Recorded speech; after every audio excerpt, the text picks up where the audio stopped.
Wife को बोलो कि अगर अपने ड्रीम्स पूरे करने हैं तो खुद कमाओ और खर्चो जितना खर्चना है। खर्चे हम क्यों बढ़ाते हैं? लगाओ दिमाग। मतलब मैंने अभी कहा कि खर्चे बढ़ते नहीं है, महंगाई बढ़ती है, खर्चे हम बढ़ाते हैं। अब क्यों बढ़ाते हैं? गलत फहमी होती है कि हम बहुत अमीर हैं, जबकि एक्चुअल में नहीं है, और ये हमें कोई बताने वाला नहीं है। और हम अपने आप को कंपेयर कर रहे हैं ऐसे लोगों से जिनकी हो सकता है कमाई हमसे बहुत ज्यादा है, बट हमें अंदर की बात पता ही नहीं है। या ये भी हो सकता है ऐसे लोगों से कंपेयर कर रहे हैं जो खुद भी बेवकूफ है। ज्यादातर ऐसा होता है कि आपकी कंपनी में कोई है बंदा जो साथ में एक ही लेवल पर है, वो जाकर के गाड़ी लेकर के आ गया। अब आपके अंदर खुजली हो रही है कि मुझे भी गाड़ी चाहिए और इससे बढ़िया चाहिए। अरे वो बेवकूफ है, वो मरने वाला है, तो आपको भी मरना है। जैसे बचपन में बोलते नहीं थे कि तेरा दोस्त कुएं में कूदेगा तो तू भी कूदेगा क्या?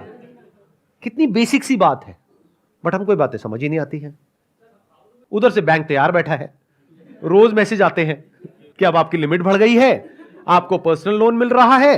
फिर हम जाकर के फंसते हैं क्रेडिट के ट्रैप में, which is such a big trap that you can't even imagine in the wildest of your dreams. अगर समझ रहे हैं ना कितना बड़ा ट्रैप है, तो आप जा करके कंपाउंडिंग को स्टडी करना। कंपाउंडिंग क्या होती है कि कंपाउंडिंग से आदमी कितना अमीर हो सकता है। मतलब कंपाउंडिंग क्या होती है कि जब आप किसी जगह पर इन्वेस्ट करते हो, मानो आपने म्यूचुअल फंड में इन्वेस्ट किया, साल की 10-12% की रिटर्न आई, तो अब आप कहोगे एफडी में आ रही है 6-7%, वहां आ रही है 10-12%, तो इतना फर्क नहीं है। लेकिन 10 साल बाद, 20 साल बाद वो फर्क जो देखने में छोटा सा है, वो करोड़ों में पहुंच जाएगा। अगर आपको इंटरेस्ट मिल रहा है तो आप कितने अमीर हो सकते हो उसकी कोई लिमिट नहीं है। तो अगर आपको इंटरेस्ट देना पड़ रहा है तो आप कितने गरीब हो सकते हो उसकी भी कोई लिमिट नहीं है। यह बात समझ आनी चाहिए। किसी भी तरह का आप क्रेडिट लेते हो, उसके ऊपर इंटरेस्ट लगता है, इंटरेस्ट के ऊपर फिर इंटरेस्ट लगता है, प्रिंसिपल अमाउंट पे भी इंटरेस्ट लगता है, इंटरेस्ट के ऊपर भी इंटरेस्ट लगता है, और वो बढ़ते बढ़ते इतना हो जाता है जितना हमने सपने में भी नहीं सोचा होता है। लिया होता है 5 लाख रुपए, देना पड़ता है 10 लाख, 15 लाख, 20 लाख, कोई लिमिट ही नहीं है, और फिर पूरी जिंदगी यही करते रहो। इस ट्रैप से निकलने का सिर्फ एक तरीका है कि पैसा जोड़ो, और जोड़ करके उसको इस तरीके से इन्वेस्ट करो कि वो पैसा कंपाउंड हो और आने वाले 5-10 साल बाद इस ट्रैप से आप निकल सको। बट जोड़ना तो दूर, आपकी सिचुएशन ऐसी आ जाती है कि आपको पैसा लेना पड़ जाता है, and the moment you start taking money you are in a mess. Job में ये डर है कि अगर मैंने कुछ बोल दिया तो कहीं मुझे निकाल ना दे, तो मेरा क्या होगा। एक लो इनकम में जो आदमी है उसको डर नहीं है।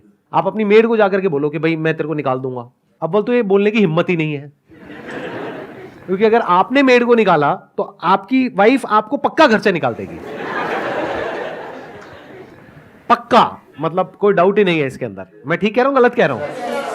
कि मतलब मेड की इंपॉर्टेंस आपसे ज्यादा है अगर आप ध्यान से समझोगे तो आप मेड को नहीं निकाल सकते, लेकिन मेड जब चाहे जो मर्जी कर सकती है। क्यों? क्योंकि उसको पता है कि अगर आज आपने उसको निकाला और 4,000 रुपए उसको दे रहे थे और उसको नहीं दिया, तो कल कोई और दे देगा उसको 4,000 रुपए।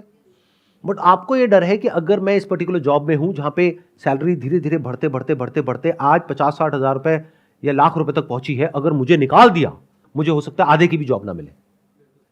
आपकी थोड़ी बहुत बचत हो भी जाती है, तो उसके बेस पे आप कैलकुलेशन नहीं करेंगे कि मुझे क्या करना है।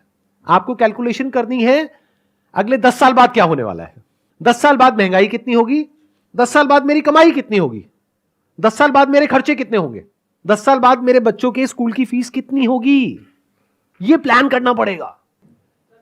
इंडिया में एक और बहुत बड़ी प्रॉब्लम है, बहुत बड़ी मतलब बहुत बड़ी। वो क्या है? लड़का लड़की का चक्कर। एक लड़के के चक्कर में एक ऐसी फैमिली जो अफोर्ड नहीं कर सकती, 4 लड़कियां हैं घर में, एक लड़का है, सबसे छोटा लड़का है। सबसे बड़ा होता तो 4 लड़कियां नहीं होती। कड़वा है लेकिन सच है। वो बंदा अपना और अपनी बीवी का खर्चा ही नहीं उठा सकता। अब घर में 5 बच्चे आ गए हैं, अब इन 5 बच्चों का फ्यूचर कैसा होगा। तो ये समझ करके हमको आगे बढ़ना है लाइफ में। अगर ये समझ करके आगे बढ़ेंगे तो आने वाले 10 साल बाद आप नहीं फंसोगे। हो सकता है आप ऑलरेडी फंस चुके हो, जो यहां पर बहुत सारे लोग बैठे होंगे कि सर अब तो फंस गए, अब एक लेवल आ गया, उससे नीचे तो हम जा ही नहीं सकते। तो आपके अंदर इतना दम होना चाहिए कि अपने लेवल से आप नीचे जा सको कॉन्फिडेंस से, और कॉन्फिडेंस से दुनिया को बता सको कि भाई मैं हिसाब से चलता हूं, इसमें गलत क्या है। एट मैक्स ये हो सकता है कि आपके रिलेटिव्स, आपके फ्रेंड्स कहेंगे देखो कितना कंजूस है। हाँ हूं। कंजूस होना बेवकूफ होने से बेटर है कि लॉन्ग टर्म में लोग कहें, 5 साल बाद लोग कहें कि देखो कितना बेवकूफ है, कमाई थी नहीं, खर्चे बढ़ा लिया, आज देखो सड़क पे आ गया। ये बेटर है, या फिर आज लोग आपको बोले या फ्यूचर में भी लोग आपको बोले देखो कितना कंजूस है, लाख रुपए महीने कमाता है, ये क्या 2 लाख की गाड़ी रखी हुई है, एसयूवी लेनी चाहिए, उसको देखो उसके साथ में है वो 20 लाख की गाड़ी में घूमता है। ये बातें सुनने में हो सकता है थोड़ी सी कड़वी लगेंगी, लेकिन हो सके तो इसको डाइजेस्ट कर जाओ, आपके फायदे के लिए है ये। आपको देखना है आप किस सिचुएशन में हो। अगर ऑलरेडी फंस गए हो तो जिस वजह से फंसे हो उसको हटाओ।